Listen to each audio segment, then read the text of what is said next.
एक दिन भगवान विष्णु के साथ माता लक्ष्मी धरती पर विचरण करने आती है। भगवान ने लक्ष्मी जी को रुकने को कहा और वे दक्षिण दिशा में आगे चले गए, लेकिन माता लक्ष्मी उनके पीछे पीछे चल पड़ी। कुछ दूरी पर जाने पर उन्हें सरसों का खेत दिखाई दिया। माता ने सरसों के फूल तोड़े और अपने बालों में लगाए। आगे उन्हें गन्ने का खेत दिखाई दिया। उन्होंने उन्हें तोड़कर उसका रस पीने लगी, लेकिन तभी भगवान वहां आ गए और नाराज होकर उन्हें श्राप दिया कि तुम्हारी वजह से किसान का नुकसान हुआ, तुम 12 वर्ष तक उस किसान की सेवा करोगी। माता उस दिन से किसान के घर रहने लगी। उन्होंने किसान की पत्नी को अपने हाथों बनाई एक मूर्ति पूजा के लिए दी। जैसे उस मूर्ति की पूजा हुई, अगले ही दिन किसान का घर धन धान्य रत्नों से भर गया। 12 वर्ष बाद भगवान माता को लेने आए, लेकिन किसान उन्हें हठपूर्वक रोकने लगा। तब माता ने कहा, हे किसान, कल तेरस के दिन घर स्वच्छ कर मेरी पूजा करना और एक तांबे के कलश में रुपए भरकर मेरे लिए रखना। मैं उस कलश में वास करूँ।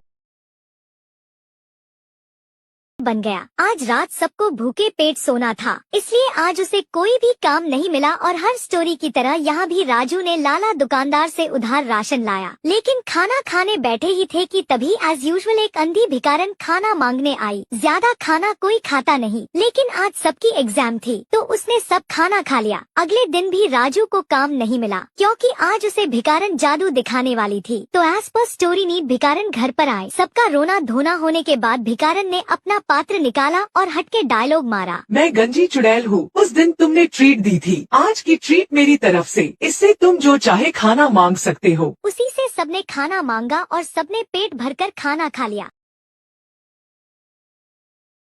जैसे ही सरकटी चुड़ैल बिरजू के पास आती है, बिरजू कहता है, मैंने गंजी चुड़ैल के सारे पार्ट ढूंढ निकाले हैं, लेकिन वो जुड़ नहीं रहे हैं। सरकटी चुड़ैल कहती है, ये बातें मुझे क्यों बता रहा है? तू चुपचाप मेरा खाना बन जा, मैं तुझे थोड़ी ही देर में खाने वाली हूँ। लेकिन बिरजू कहता है, अगर तुमने उसे जोड़ के दे दिया तो अगले 1 साल तक का खाना मैं तुझे लाकर दूंगा। चुड़ैल मान जाती है। दोनों गंजी चुड़ैल के पास आते हैं। सरकटी चुड़ैल कुछ मंत्र पढ़ती है, उसके जादू से गंजी चुड़ैल के सारे अंग जुड़ने लगते हैं। जैसे ही गंजी चुड़ैल के सारे पार्ट जुड़ जाते हैं, वो उठकर खड़ी हो जाती है। उसे बहुत भूख लगी थी, तभी वो झट से सरकटी चुड़ैल को निगल लेती है और उसका पेट भर जाता है। वो समझ जाती है कि बिरजू ने ही उसे जिंदा किया है। वो उसे पूछती है, बोल तुझे क्या चाहिए? तभी बिरजू कहता है, मेरी कोई औलाद नहीं है, मुझे कोई उपाय बताओ जिससे मुझे औलाद हो जाए। तुरंत चुड़ैल अपने जादू से उसे एक शैतानी बच्ची दे देती है।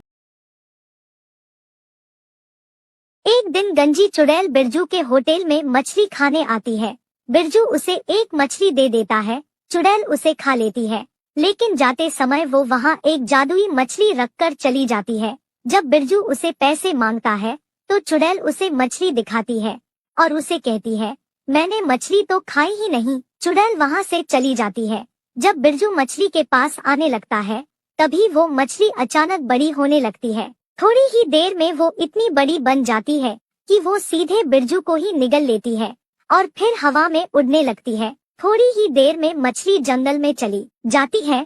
जंगल के अंदर नदी के किनारे चुड़ैल मछली की राह देखते देखते गंजी बन जाती है। लेकिन थोड़ी ही देर में मछली उसके पास आती है और बिरजू को मुंह से निकाल लेती है। उस दिन से बिरजू खुद नदी में जाता, मछलियाँ पकड़ता और बाद में उन्हें आग पर पकाकर गंजी चुड़ैल को रोजाना मछली बनाकर दे दिया करता है।